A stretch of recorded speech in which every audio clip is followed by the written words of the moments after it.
الله الرحمن الرحيم قال الله سبحانه وتعالى في كلامه القديم والفرقان المجيد ولا تطردوا الذين يدعون ربهم بالغداة والعشي يريدون وجها صدق الله المولانا العليم. மேலான அல்லாஹ்வின் நல்லடியார்களே, அல்லாஹ் சுப்ஹானஹு வ தஆலா இந்த மனித சமூகத்தை காப்பதற்காகவும் இந்த மனித சமூகத்தை வெற்றியடைய செய்வதற்காகவும் வழிகாட்டுதல்களை நபிமார்கள் மூலம் வழங்கினான். நபிகள் நாயகம் ஸல்லல்லாஹு அலைஹி வஸல்லம் அவர்கள் மனித சமூகத்திற்கு பேரருளாக இருந்து வழிகாட்டினார்கள். அப்போது மனிதர்கள் என்று வருகின்ற போது மனிதர்களுடைய சமூகத்திலே பல்வேறு முரண்பாடுகளை வைத்திருக்கிறார்கள். அதில் ஏழைகள் உண்டு, வறியவர்கள் உண்டு, இன்னும் சொல்லப்போனால் இயல்பிலேயே சில குறைபாடுகள் உள்ள மாற்றுத்திறனாளிகளும் உண்டு. இது எல்லோரையும் சேர்ந்த ஒரு கூட்டமைப்பாக இருக்கின்ற மக்களில் எல்லோருக்குமான பொதுவாய் நபியாக நபிகள் பெருமானார் வாழ்ந்தார்கள். மக்காவாசிகளுக்குள்ள பெரிய பிரச்சனைகளில் இது ஒன்று. பெண்கள் மேம்பாடு குறித்து பேசுவதும், அடிமைகளை தங்களோடு இணைத்து கொண்டிருப்பதும், இதுபோல சமூகத்தில் கடைகோடி மக்களை தங்களின் நெருங்கிய சபை தோழர்களாய் வெற்றிருப்பதும் அந்த குறைஷிகளுக்கு ஒரு பிரச்சனையாக இருந்துச்சு. ரசூலுல்லாஹி ஸல்லல்லாஹு அலைஹி வஸல்லம் அவர்கள் சபையில் எத்தியோப்பியாவிலிருந்து வந்த பிலால் ரலியல்லாஹ்,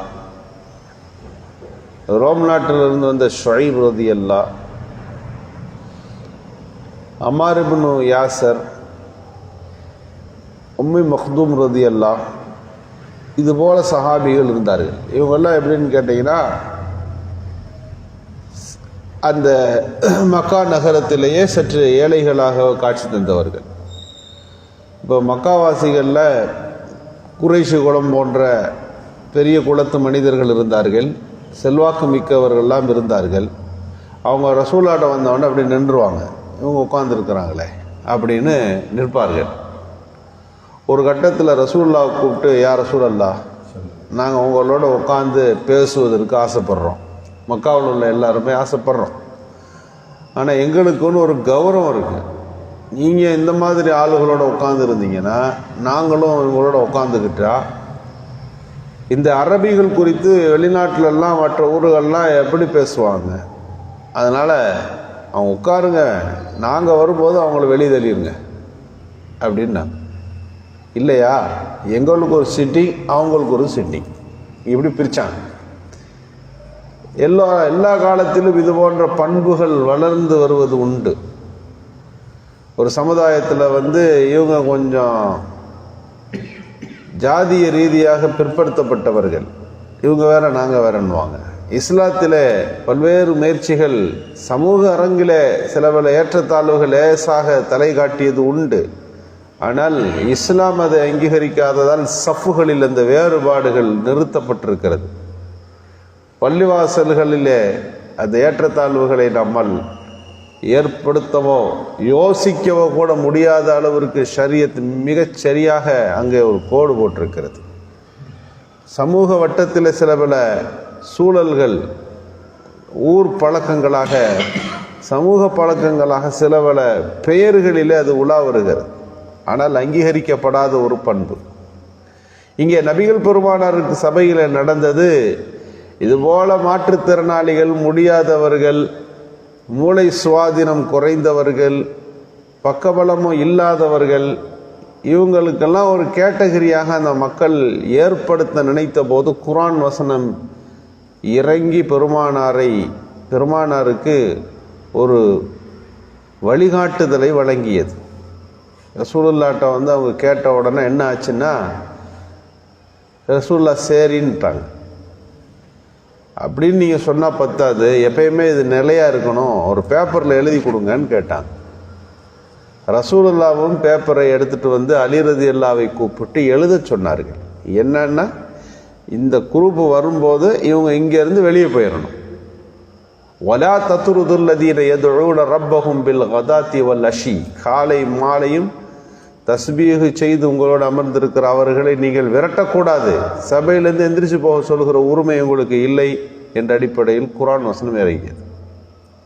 யுரீதூன வஜ்ஹல்லா, அல்லாஹுவின் திருப்தியையும் முகத்தையும் நாடி உங்களை சார்ந்து நிற்கிற அந்த மக்களை இவங்க ஏதோ நினைப்பாங்க, அவங்களுக்கு ஏதோ ஒரு பிரச்சனை இருக்குது என்ற காரணத்தை சொல்லி இவர்களை கொஞ்சம் வெளியே இல்லைங்கன்னு சொல்றது ஒரு முறை கிடையாது என்று குர்ஆன் வசனம் இறங்கியது.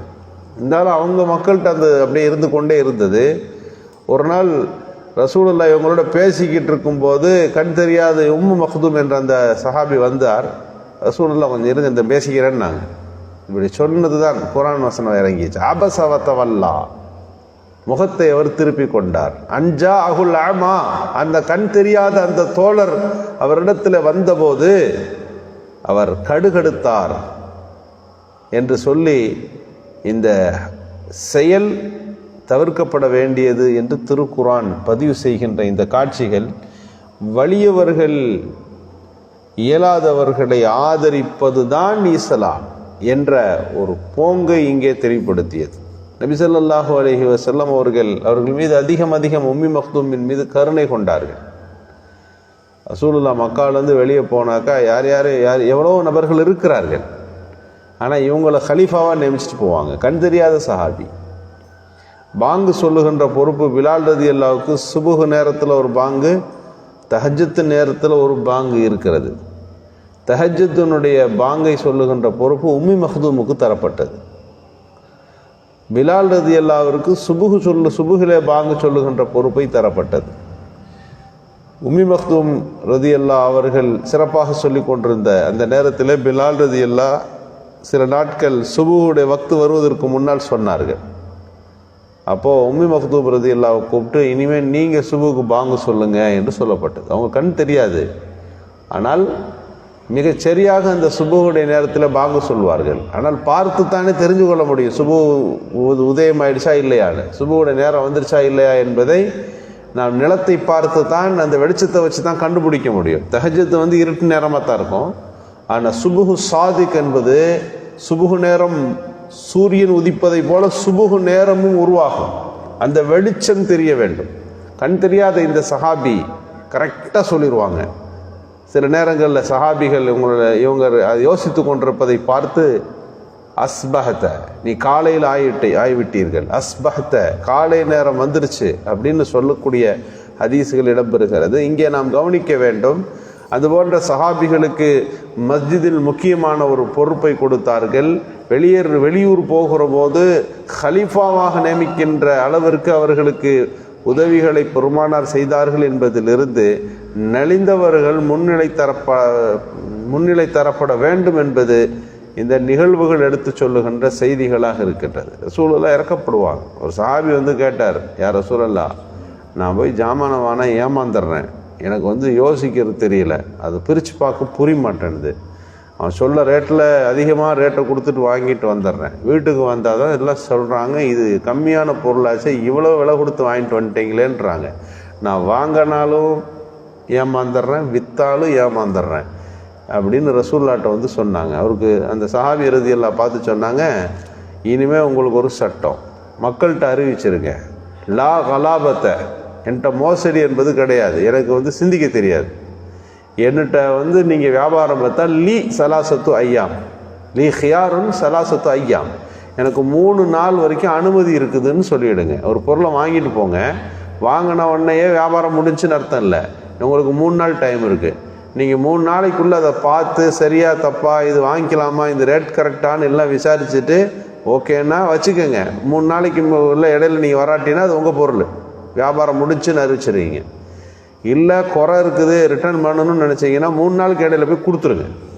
நீங்கள் அப்படி கொடுத்தா வாங்கித்தான் ஆகணும். இஸ்லாமிய ஷரியத்து சட்டத்தில் காசை கொடுத்துட்டா பொருள் வந்துடும், வியாபாரம் முடிந்து போய்விட்டது, ஈஜாபு கபூல், அவ்வளோதான். இது எவ்வளோக்கு விற்கிறீங்க, அது எவ்வளோக்கு தர்றீங்க, இதுதான் பேச்சு. முடிந்த பிறகு வியாபாரத்தில் ரிட்டர்ன் கிடையாது. பெரிய குறை இருந்தால் ரிட்டர்ன் பண்ணலாம், ஆனால் ஹியாரு ஷர்த்து, நிபந்தனையின் பேருள்ள வியாபாரம்னு ஒரு பாடமே இருக்கிறது. அது யாரை கொண்டு வருகிறதுனா இந்த சஹாபியை கொண்டு வருகிறது. இவர்கள் இயலாமையில் உள்ளவர்கள், இவர்களுக்கு ஒரு அனுமதி, சிறப்பு அனுமதி. இவர் வாங்கிட்டு போனார்னா உடனே வியாபாரம் முடியாது, 3 நாள் வரைக்கும் டைம் இருக்குது. இப்படி எதையாவது கொண்டு வந்து வித்தாருன்னா வித்த இவருக்கு உரிமை இருக்குது. வேண்டாம், நான் தப்பாக வித்துட்டேன்னு கேட்டு வாங்கிட்டும் போயிடலாம் என்று நபிகள் ஸல்லல்லாஹு அலைஹி வஸல்லம் அவர்கள் இந்த சஹாபிக்கு சிறப்பு அனுமதி கொடுத்ததை நாம் புரிந்து கொள்ளுகின்றோம். பெருமானார் ஸல்லல்லாஹு அலைஹி வஸல்லம் காலத்துக்கு பிறகு கூட மூளை சுவாதீனமற்றவர்கள், அங்க ஊனமுள்ளவர்கள், இன்னும் பிற குறைகளோடு இருப்பவர்களை கண்டறிந்த உமர் ரலியல்லாஹு உங்களின் வாழ்வாதாரத்திற்கு நீங்கள் என்ன செய்கிறீர்கள் என்று கேட்டார்கள். அவங்கள பற்றி சூழ்நிலையெல்லாம் சொன்ன பிறகு கவர்மெண்ட் ஒதுக்குச்சு ஒரு தொகை, மாதம் மாதம் இவங்களுக்கு பைத்துல் மால்லேருந்து இவ்வளோ காசு தரப்படணும் அப்படின்னு நபி ஹஜ்ரத் உமர் ரலியல்லாஹு அதை சட்டமாக்கினார்கள். 60க்கு மேற்பட்ட வயதுள்ள முதியவர்கள் எவ்வளோ பேர் இருக்கிறேன்னு கணக்கெடுத்து ஹஜ்ரத் உமர் ரலியல்லாஹு பைத்துல் மாலிலிருந்து மாதாந்திர உதவித்தொகையை அவர்கள் அனுப்பினார்கள் என்ற இந்த செய்திகள் இருக்கிறதே, இயலாதவர்கள் ஆதரிக்கப்பட வேண்டும் என்கின்ற இஸ்லாத்தினுடைய அடிப்படைகளாக இருக்கின்றன. இன்னைக்கு உலகத்தில் மாற்றுத்திறனாளிகள் அவர்களுக்கு பேர், அவர்களுக்கான சில பென்ஷன்கள், முதியோர் காப்பீடு திட்டங்கள், இன்றைக்கு எத்தனையோ நடைமுறைகள் இருக்கின்றன. 1400 ஆண்டுகளுக்கு முன்பே ஒரு சமூகத்தின் இது போன்ற சூழல்களை கருத்திலே கொண்டு சட்டங்கள் இயற்றியது இஸ்லாத்தின் மிகச்சிறந்ததொரு முன்னோடிகளாக இவைகளை நாம் பார்க்கிறோம். அல்லாஹ் சுப்ஹானஹு வ தஆலா மார்க்கத்தின் சூழ்நிலைகளை புரிகின்ற சட்டத்திட்டங்களை அறிந்து கொள்ளுகின்ற நல்ல தௌஃபீக்கை நல்குவானாக.